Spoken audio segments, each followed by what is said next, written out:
ek dard uthe meetha. There is a sweet pain which arises, aur hum muskate hain, but I am smiling. The heart is feeling the ache, but the lips are smiling. The tears are flowing, but yet mind is so cool and contented.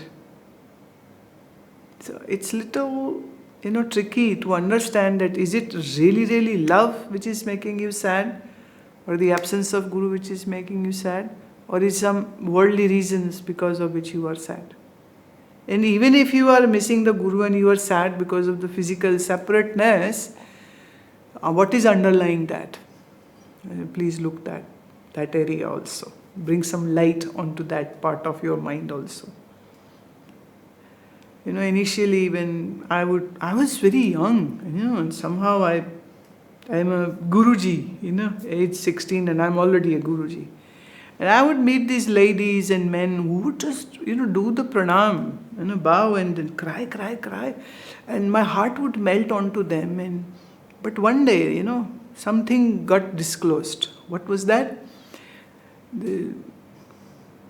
I'm kind of cajoling her and making her go calm and why, don't cry. And then she blurted out, my husband had a fight with me and I have been serving him for so many years and he fights with me and insults me. I said, oh my God, I thought she's crying for me and here she's crying for her husband. She's so angry on the husband that she couldn't contain her tears in front of me. So now I don't readily trust the tears of people. You don't know what reason is there. Why the person is crying, why the person is sad. So the mind can be very, very tricky. So you have to be very cautious about that. Why mind is sad? If underlying there is contentment and love, and sense of, I'm fortunate, sense of, I am so blessed, then it's okay to be sad and it is good. Even if you are sad, I would say it is still good, because for lives and lives you have been sad for the worldly reasons. Now at least your sadness is for the Guru. Because Guru means knowledge, Guru means viveka, Guru means jnana. Guru means oneness. Guru means realization of the self. Guru means Vedanta treaties, Vedanta commentaries, right? And understanding and the whole beautiful journey of knowing. So it's okay to be sad. So be sad, no problem.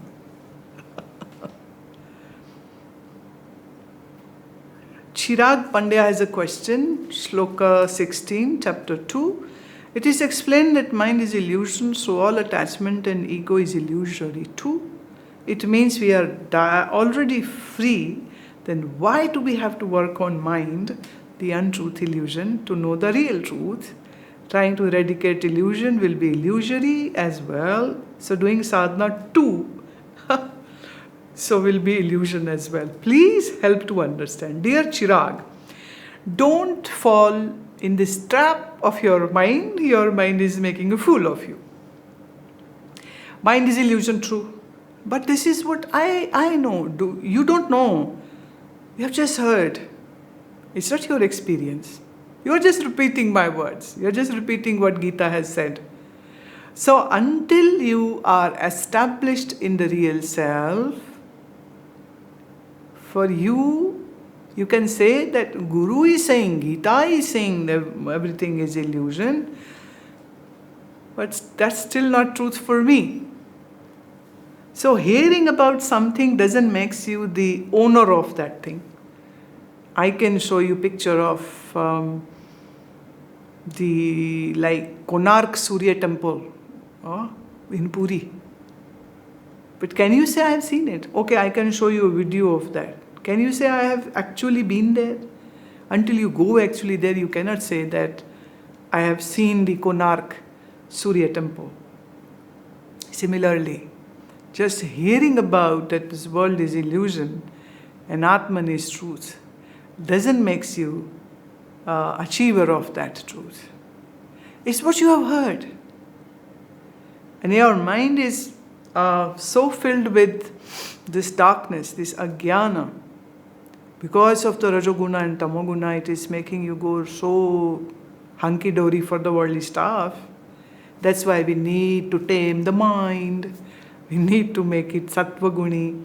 We need to make it pure and clear.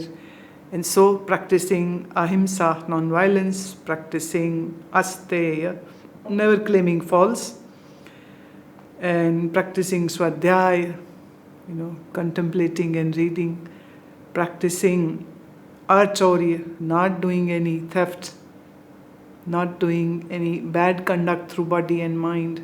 So all the sadhana is basically to prepare the mind and intellect for that direct encounter to the self, which in Vedantic language we call aparoks anubhuti. I know I am, but I am Brahm is not still being experienced. You have heard it, my dear, but it's not your still experience. Hence, there is a need to do the sadhana. Yes, mind is illusion, but really is it for you? Is samsara really illusion for you? I give another example, Chirag. You go to a restaurant, you read the menu.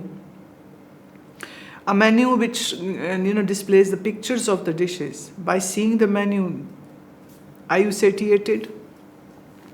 Can you say your hunger is gone by reading that menu? No.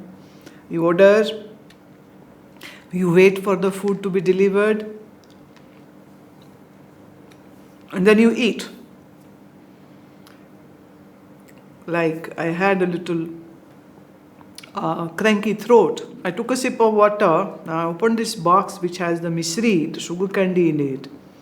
I picked up one, not just seeing it, I picked up one, placed in my mouth. And now with the saliva, the irritated throat will be soothed. But seeing me eating the misri doesn't soothe your throat, right? Similarly, when I talk about the Tattva Gyan, Aham Brahmasi, Brahm Satyam, Jagat Mithya, Jivo Brahmeva na para, you just hear it. That doesn't become your experience. Why? Because you need to first realize it, see it, experience it, and only then you can say, I have realized who I am. For now you can say, I have heard what I am and who I am. By hearing alone you don't become a realized person. It isn't that simple. That you're sitting at home and just reading the book and you get, realized. That's not that easy game. It requires much more than that. So that is why it is very important to know what your mind is, how your mind is, and making it sattvic, making it bereft of vasana, bereft of desires, and creating that zone where mind is totally integrated and concentrated and quiet and calm, and in this equipoise of the mind, bingo, you get the realization of who you are, but not before that. Neeraj Gagneja has questioned, the Lord says both you and I have had several births. Lord says that every time when there is a decline or destruction of dharma, I manifest in order to destroy adharma and re-establish dharma. From these statements it is understood that Lord takes birth again and again from time to time. And in chapter 4, verse 9, Lord says that one who knows the transcendental nature of my birth and divine nature of my activities, upon leaving this body, one does not take a birth again and he attains me. From this statement it is understood that no more rebirth, liberation from the cycle. Now on one hand Lord is saying he takes birth, manifests again and again. On the other hand he says no more birth, who attains him?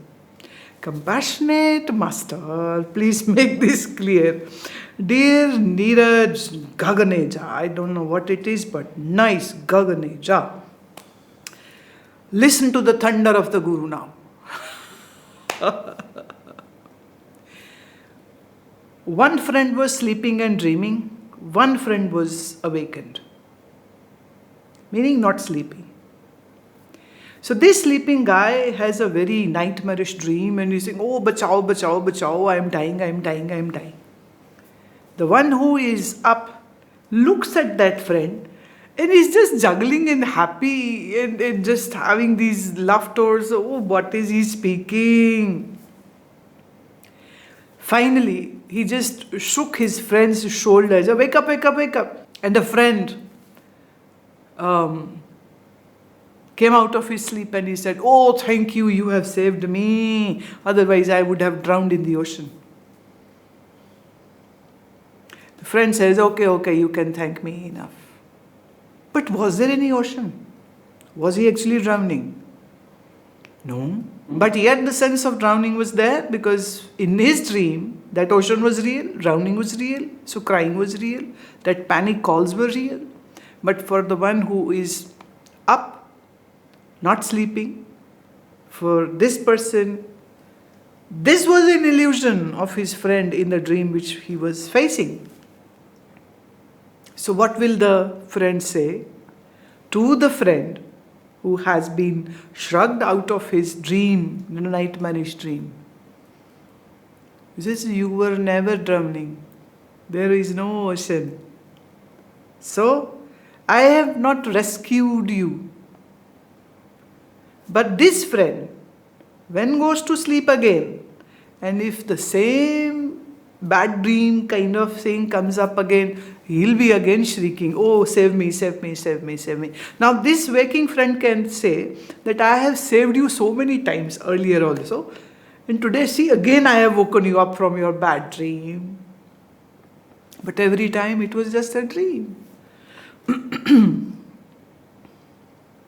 So although from perspective of Brahma Vidya, Brahma Gyan, there is no birth and no death. But yet out of ajnana, because of nescience, the person thinks I am born, the person thinks I will die, and the person thinks that I don't want to be in this cycle, please save me, save me, save me. So this awakened friend is who? Is a Sri Krishna. The sleeping friend is who? That is the Arjuna. So Krishna is saying that I have saved you so many times, we have met so many times, and every time I have rescued you from a dream world, from an ocean which was not there, from those snakes which were not there, but yet it was there. So, on one way, when Lord says that I know you were born so many times and I too had those births, that just is an implication that Sri Krishna is a witness to all those dream sequences of the births which happened and always knew that it is just a dream sequence, and Arjuna every time forgot. Secondly, when Lord says that one who attains the Atman just merges in Brahm or is one with the Brahm, hence there is no birth, even that is true. Why?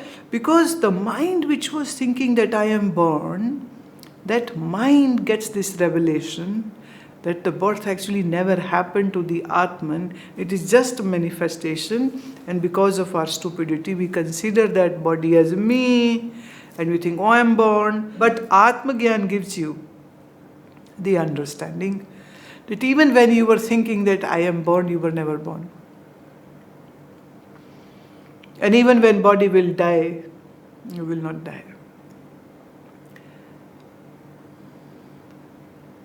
न किछ जन्मे न किछ मरे अपने चलत आप ही करे.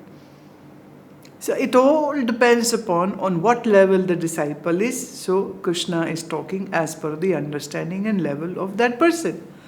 When Arjuna says that I have been born and I don't want to be born, or why the births happen, so Krishna is explaining the whole sequence, why it all happens.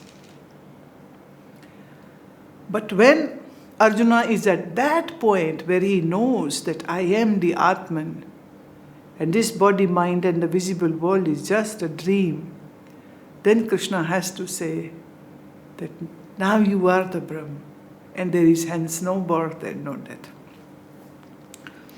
So I am born is a statement of ajnana. I am mukta is the remedy for this disease that I am born and stuck in the cycle of life and death.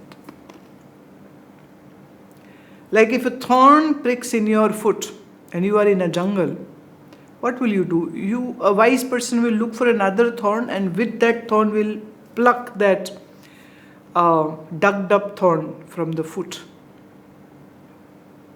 So I am born and I will die and I will have to pay for my karmas is a thorn of avidya.